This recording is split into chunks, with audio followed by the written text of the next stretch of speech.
And our speakers today, we have two, I believe. NetLine Chief Strategy Officer, David Fortino, and also Haymarket Vice President of Product Strategy, Dean Muscio. So join me in welcoming them.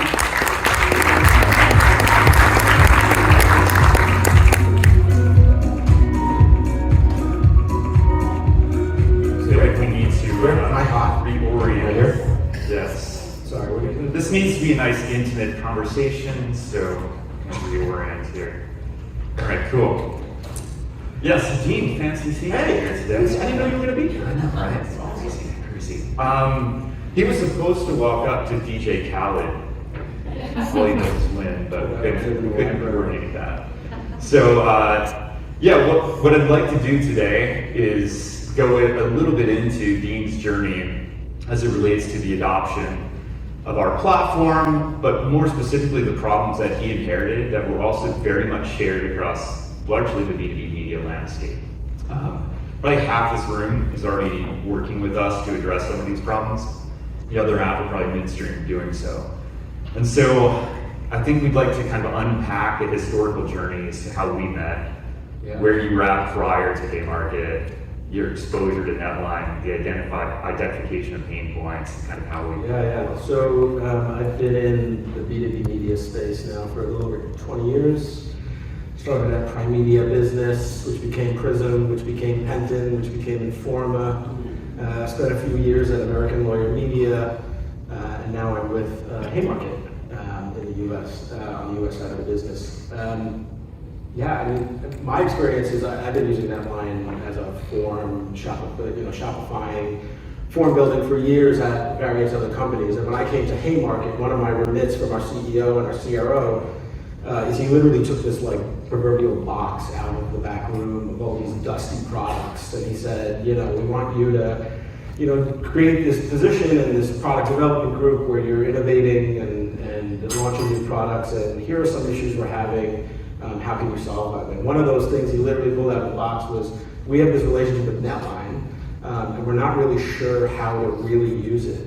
And I, to me, just like lit up because of our experience together through the years. Yeah, and I think a lot of it really echoed back to what's been shared earlier today. It's about first-party data capture, first-party data monetization, structured data sets, cleanliness of data, and kind of what you're seeing on the slide here is he was stepping knee-deep into a bit of a mess of a bunch of different technologies being used, a ton of inconsistent data classifications, missing values, and so on. And so we've got this pre-Dean, and I thought I'd be cute and say AD after Dean.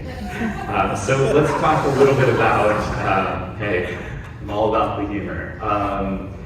Let's talk a little bit about, as you kind of dug in, right, your first couple of weeks at Haymarket, first couple of months, what were you putting into action? And then we'll get into some quantifications of those efforts. So the first riddle that I think is the buzzword was disparate data, right? And we had form tools. Every group had their own form tool. Every group was using something different. Some were using Google Sheet Forms. Some were using, formbuilder.com. So the first riddle was centralizing on a single platform. And centralizing not only on a single platform, but centralizing multiple different product lines. So webinars, white papers, virtual events, ebooks, into one platform, and that platform being obviously NetLine. So that was one of the first hurdles. And that, I think, everybody here can respect, the way something's been done for 20 years is the way that it gets done going forward. And that was part of the riddle, was just cracking that egg and getting everyone on the same page. Yeah, the key benefit to that is not just the internal operational efficiencies and even cost efficiencies of consolidating platforms, but it's very much about the consistencies of what you're offering your users. And so the platform leverages what's considered to be a predictive form technology. That gets back to this shopification of gated content. Who here has ever bought anything online that's powered through an e-commerce experience using Shopify? Hands up. Wow. All right, about half of you. So we've... Anyone ever used Amazon? Right. So Shopify has basically enabled e-commerce outside of Amazon to become super efficient.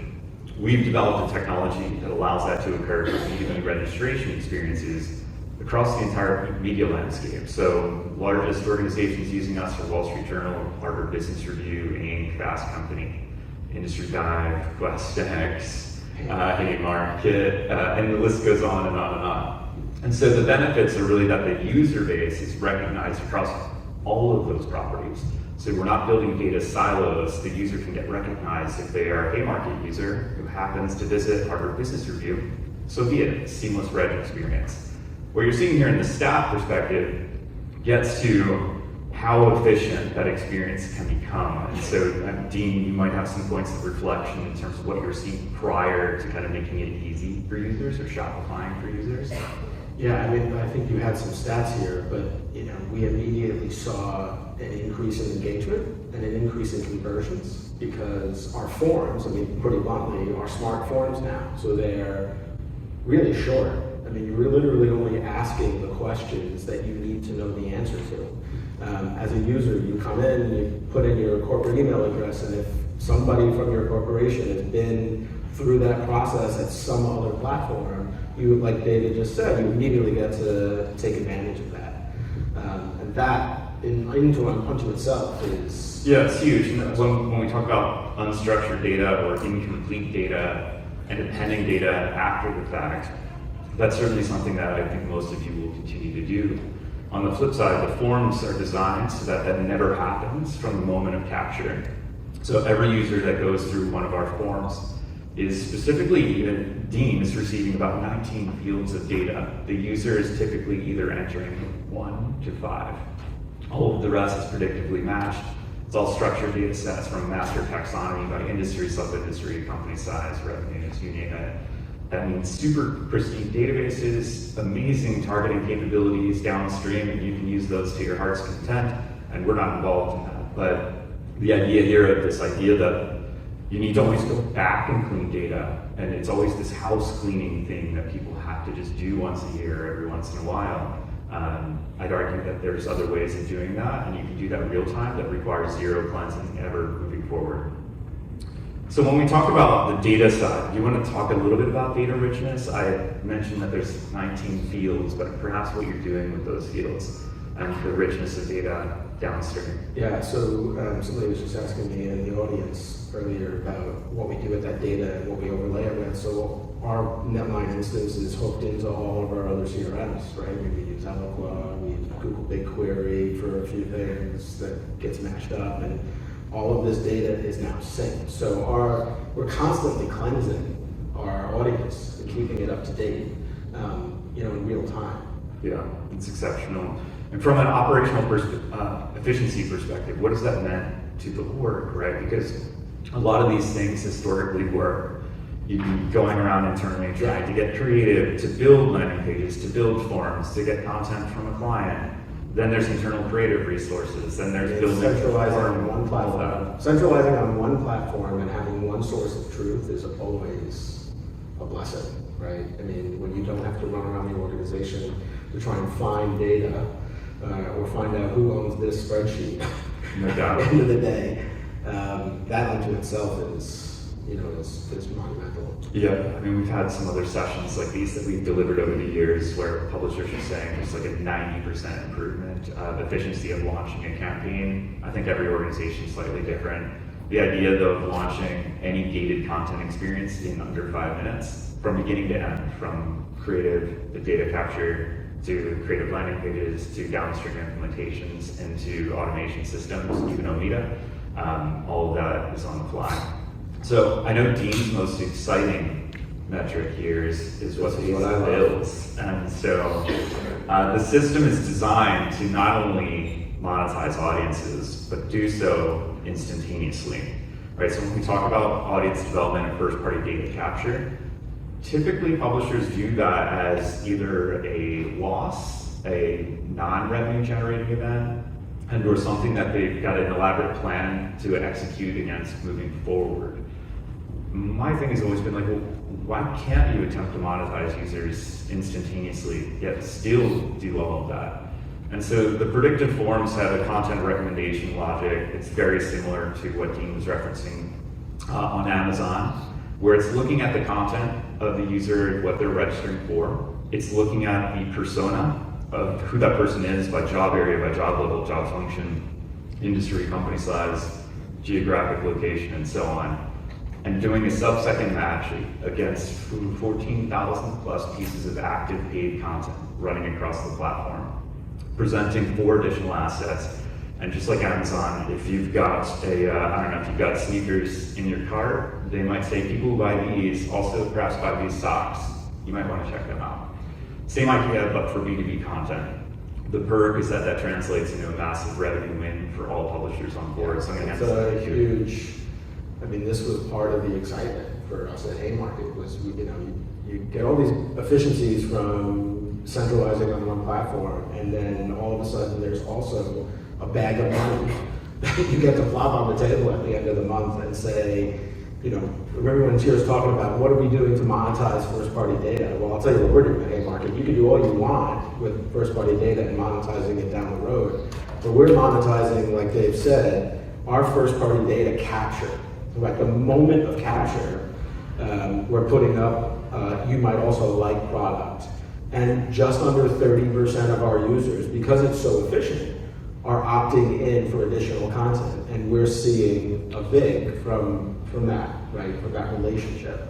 And it's cyclical, right? I mean, there are certain months where between our virtual events and our webinars and our white papers and our ebooks, we're pushing 8,000 leads registered, right? And we're converting 30% of those to get incremental co-reg content. And every time we're doing that, we're doing about 10, 11 bucks a clip.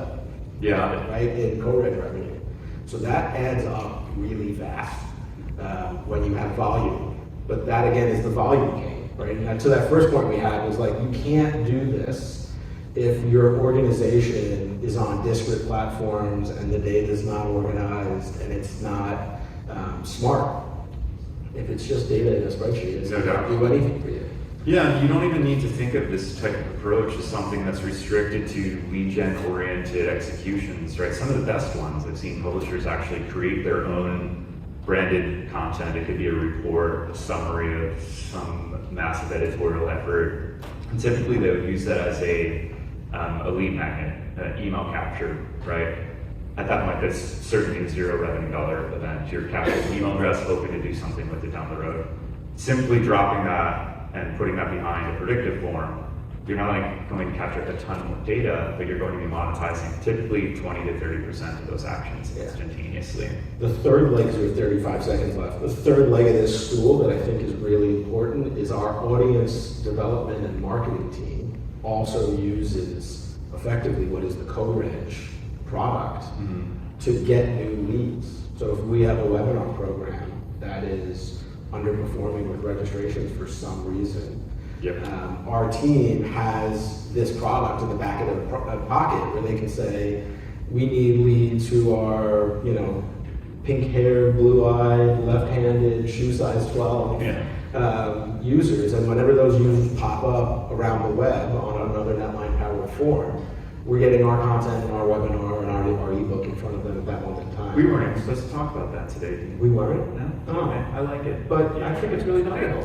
Yeah. So we'll wrap up here. I think the key takeaway is really, if you're focused on accelerating first-party data capture, making it super easy for your users as well, not just your thirst of getting more data, but also immediately being able to recognize audiences and monetize those audiences. This is a critical solution that Dean has executed, and many of you in the audience have also done. And we'll be on the hall if you want to talk more, and Dean will share some dirty details as to how this all works. Thank you. Thank you.